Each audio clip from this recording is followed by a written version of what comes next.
Hello and welcome. I'm Ray Makela. I'm General Manager of the Sales Training Business at SRG.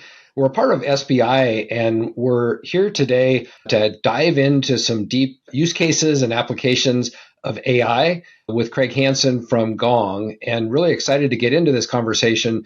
But just by way of a quick introduction, and then I'll ask Craig to do the same. Craig leads the go-to-market strategy for Gong.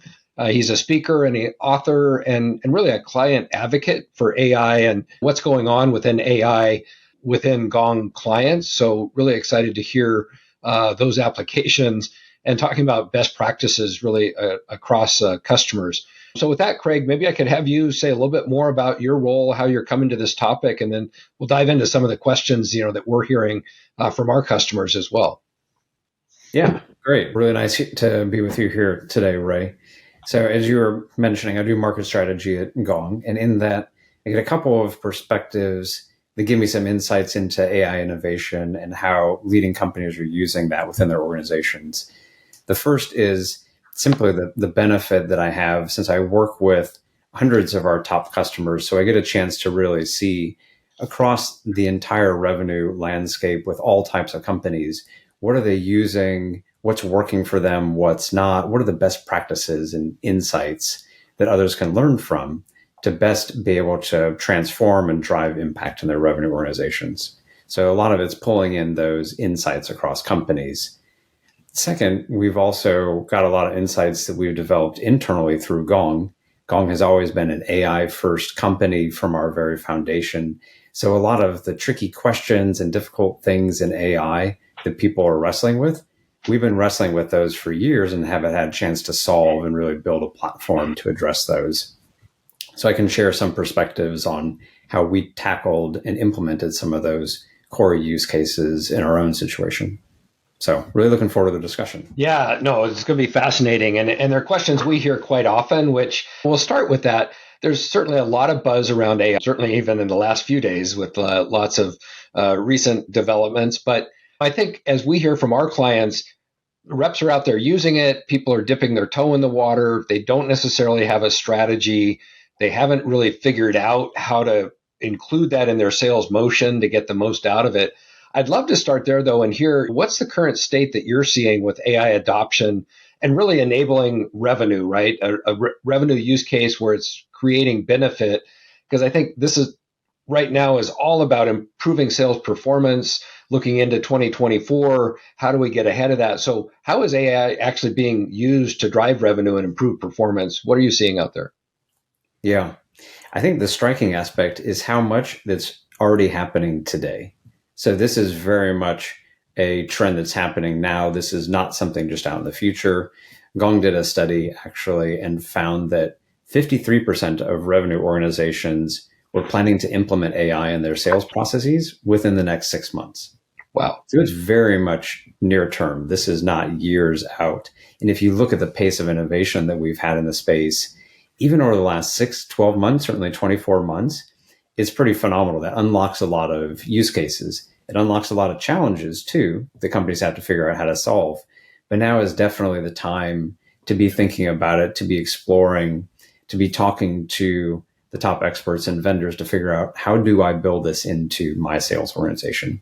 Because pretty sure that your competitors are, your peers are, others in the space are already moving forward on this. Yeah, absolutely. And I would completely agree that if you're not looking at how this is going to change and what you're doing over the next 12 months, you may already be behind. And we can't wait until everything's crystal clear before we move forward. One of the areas that we're seeing, there's certainly a lot around how do we help the reps. It can create scripts. It can automate a lot of your outbound. There's things that I feel like are more efficient focus versus being more effective. And in some ways, that's just creating more noise and more spam. We spend a lot of our time helping to develop and train frontline sales managers, right? How to be better leaders and coaches. Maybe we could talk about that a little bit. How are you seeing that used within your environment and the clients for managers to help coach and develop better reps, make better sales professionals? Yeah. Yeah, I think AI can play a key role for managers. One of the first areas is even being able to start identifying, figuring out what are those differences between your middle performers and your top performers. Because I'm pretty guaranteed it's not just level of activities, right? It's not just that they're sending out more emails, they're doing more calls, they're doing more pure activities. But a lot of the systems that we have out there today are based on tracking activities, or they're still looking at where things are entered into the CRM. It's not really giving us insight into, but what is it that make those top performers?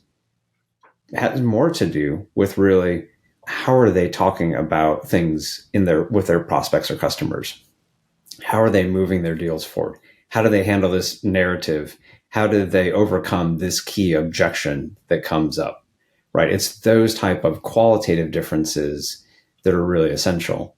So AI with the deep understanding can be helpful in actually discerning what's going on, what makes the difference between middle and top performing reps. The key is really going to those interactions themselves. That's really the golden source of what's going on. It's not necessarily something that's entered into the system of record in the CRM. It's not based on activity level data. That magic source of information is really what's going on in those interactions themselves. That's very hard to try to track and understand at scale using manual or traditional methods. So this is an area where AI can help come in and help us first start identifying what are those differences between middle and top performers. Then second, we can start looking at which people on the team are adopting and utilizing, say, the training that we've given them, the best practices we know, how are they following key steps, right? That's always been a black box. We can do the training, we can implement, we can give people resources, but then how much are they utilizing those in those actual interactions? Besides knowing whether or not they used a particular asset, it's been hard to understand at scale. Are they giving the right dialogues? Are they having the right conversations with the right people at the right time? Are they doing an effective job of that? Or how could we improve that for them? So that's the second area where AI can be particularly helpful. Again, by understanding deeply those interactions, what are those key things that people should be doing that lead to those greater outcomes? And then how is that happening? What should be happening next? Even better with all of this third is that reps are able to see this themselves if it's an open, transparent system. So they know how to self-improve. They can be on the journey together with their manager. The manager can see where they want to help coach somebody and help them up level, but the reps can see this themselves. So this is one of the core use cases for Gong, where we go in, we automatically capture all of those interactions, deeply understand them. That's really the key. We can understand the full content and context of all of these interactions. And then you can start to pull out those insights. What does make the difference between my middle and top performers? Are we on track? Are we doing the right things in this deal, across our pipeline, across our major initiatives?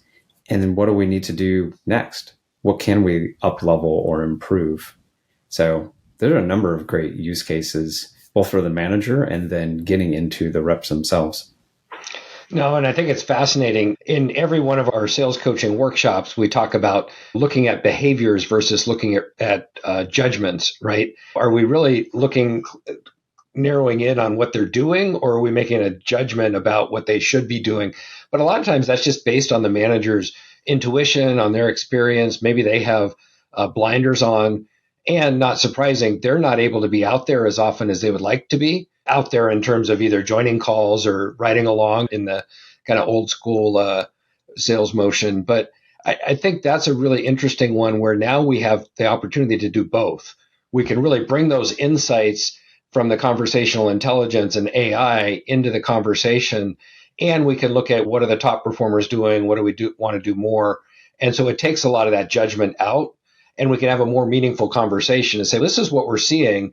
Now, how do we address this going forward? How do we build training or coaching or more practice to get them to improve? Yeah, that's exactly right. So you're starting with that. You're starting with the initial core piece of the conversation intelligence, but then it goes beyond that, right? So it's all types of interactions. You want to be able to get a sense of what's going on in all those interactions, how things are going, what's working, what's not working, what the best people are doing. And that's that source of the data, all of that deeply understood, that then you can build into the full set of use cases across the revenue organization. And that's really where you transform from conversation intelligence to full revenue intelligence. And that's really where you get the more magnified impact. That's where the space has really evolved from those conversation intelligence roots into revenue intelligence. And when you think about for the managers, leaders, even reps themselves, there's no real other good way to try to do that at scale. Managers can't possibly join enough calls or listen to enough calls or even know which ones to listen to or which emails to read or which things to check in. So we all end up as managers doing the same things. You're either interviewing reps back and forth trying to figure out what went on, or you're going into the CRM and finding a little bit of information there. But you're always searching and trying to go back and forth. This is a key area where AI can be a helpful tool in providing understanding at scale. So it can take massive amounts of information, and if set up well and set up in the right platform system, can really provide insights into, okay, what is going on? Where should we focus? Where should I focus my particular attention today that's going to have the greatest impact? In that respect, it's really transformed or empowered what the manager can do as well as what the rep can do themselves. Yeah, and doing it with real insights, real data behind it, as opposed to just a spot check, or maybe we're getting a tainted view because we've only seen a few calls or listened to a few recordings. And I'm curious about that. I know on the sales side, we're seeing a lot of opportunity. If we can take away, and I heard Satya Nadella, the CEO of Microsoft, talk about this, if we can take away the mundane and repetitive, we can free our workers up to be more creative, right? And to be more curious. And it really got us a promise of that's a very positive way to look at this. And so I think on the rep side, that means, hey, if we can automate some of that, or we can do our call planning more efficiently, but we can spend more time thinking about that customer and learning their business and then engaging with them, that makes for better sales conversations. How do you see that on the manager side? The same thing. We hear in every single workshop we do, managers are overworked. They don't have time to coach. They already have 60 hours of work, and now you're putting additional time on top of them. How do we offload some of that maybe? And how does their job evolve when they have more access to those insights, and maybe we're leveraging AI in creative ways? Yeah. Yeah. And I think that's the key aspect or the key benefit of being able to understand at scale and then not just have the data, right? Because our managers don't just need more data thrown at them. They don't need more data repositories of recorded calls or emails. So recording the calls, capturing the emails, getting basic analytics off that is not enough, right? That just adds to the burden of reps and managers because they have to go in, they have to plow through all of that and figure out what makes sense, what they should be doing out of that. The key is really having systems like Gong that can help automatically and easily pull out those insights and actions out of all that data directly into the workflows. So you're just making it easier as, say, they're coaching their team or knowing who to coach and on what, or as they're executing on deals and knowing where there's risk or opportunities that they maybe hadn't identified, how they can move things forward. Are these deals following those key steps that we know have a greater predictor of success? Being able to forecast that accurately using the reality of really what's going on in all these interactions. So those are all ways where you can take the information and just build it into the workflows where those managers are working. That saves them a ton of time, but also gives them a lot of insight. So they're able to operate at greater scale with that understanding, but just imbue the best practices into their coaching, into their pipeline management, into their forecasting, into their managing of the prospecting stage, even at the beginning. So across that board, that's a good area where AI through a platform like Gong can be helpful in actually making it useful for their day-to-day results. Oh, absolutely. And I think it's a really exciting opportunity because, again, we hear often I'm not even sure where to start. I've got people that are underperforming and I'm not really, do I start with the low performers? Do I try to move the middle? How do I take care of my top performers? But now I think we bring those insights to say, let's narrow in on what's going to make the biggest difference. And then even helping with the root cause to say, here are some suggestions that we can take based on this data set to be able to improve that gap. This is what we're seeing. So coach in this area, or at least have a conversation around coaching or developing these skills or following the sales process, wherever that may be broken. Yeah, I think that's right. And there's often a discussion for companies that are the earlier stages of this or figuring out what to do. They don't feel like they've got all the processes set up, the culture of coaching or the right deal execution and pipeline management process to do these things. They'll sometimes ask, what should I set up first? Should I first get my processes right and get all of that running, and then I'll put systems on top of that? Or should I get the right system or platform in place first and then build the processes on top of it? I think a lot of times companies will think, I need to get my processes in order first. But really, if it's a system that's designed well, if it's a platform that really can capture all these signals, deeply understand it, and then deliver the insights and actions out of it, that helps tremendously to come first, because it's like turning on the light in the room. Mm-hmm. Now you can start getting the information and insights that help you develop the playbook and the processes, because now you're taking a data-driven approach to actually do what works. And so you can implement things, and then you can see, how's it being adopted? How's it being effective? How are people doing at this? Importantly, the team, reps, managers, and others can see directly what they need to be doing. So they're becoming some of the biggest advocates, because it helps them close more deals, move faster, be able to up-level their own performance. So that's a key aspect. You get that plugged in as soon as you can. You just start the data and understanding flowing. That allows you to build in the processes that are better designed, and then to know if you as an organization are tracking well to those. Well, and it also speaks, and I like that approach, because it allows you to be much more agile. You're informing it in real time with what's actually happening, versus how many times have we seen the playbook created in a relative vacuum, and it gets delivered and it's, but this isn't really the real world, right? This isn't how it works, or this doesn't work in our situation. And so there's organ rejection, right? The sales team says, no, this isn't it.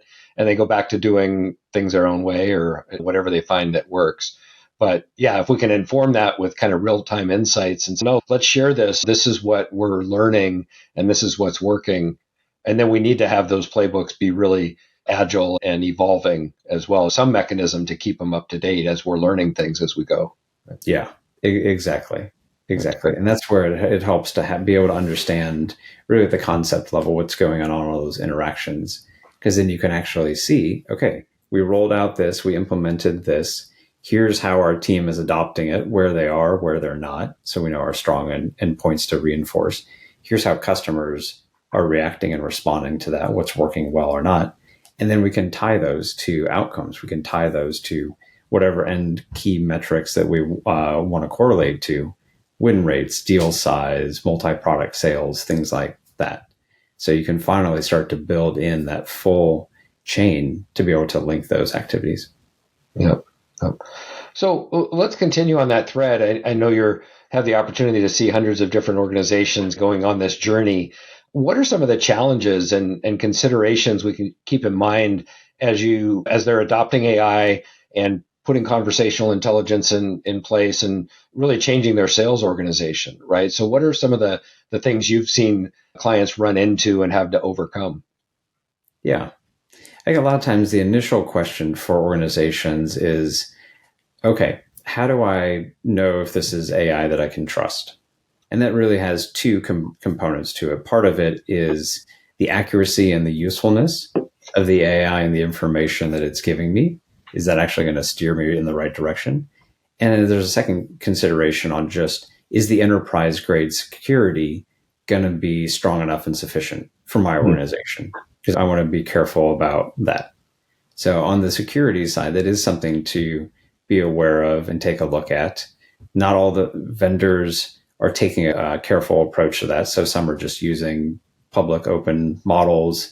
And you have to look at, how is that safeguarding your data? What rights are you giving up when you're sending that out? Which information are you sending out there? Make sure that it's okay.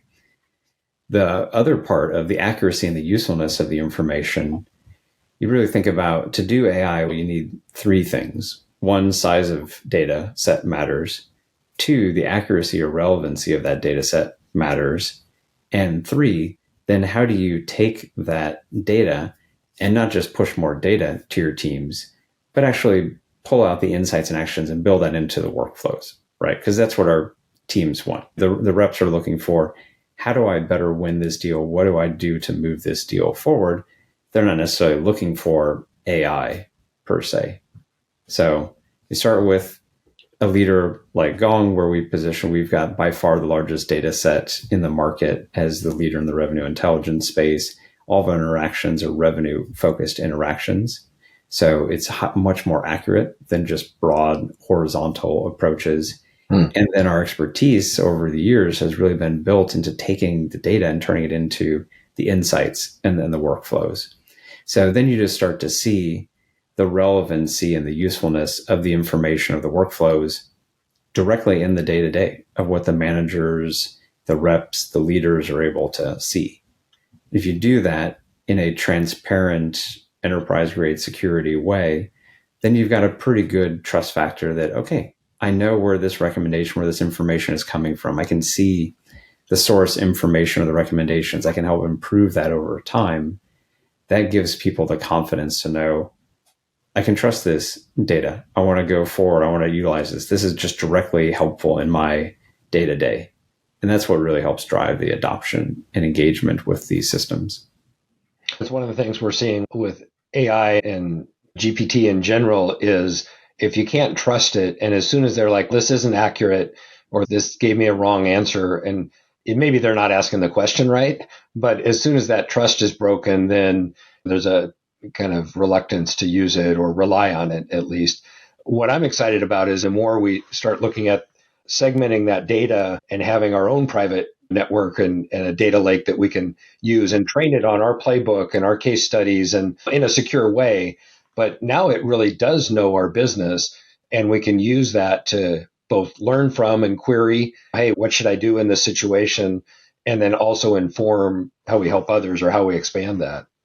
So I think that's going to be a really interesting development. And let's talk about that a little bit. We've focused on managers, but in terms of enabling the reps and helping them beyond just writing scripts and sending more email, but what are you seeing as plays that are being successful and use cases where it's helping the reps improve their sales performance and maybe win rates or improve sales velocity?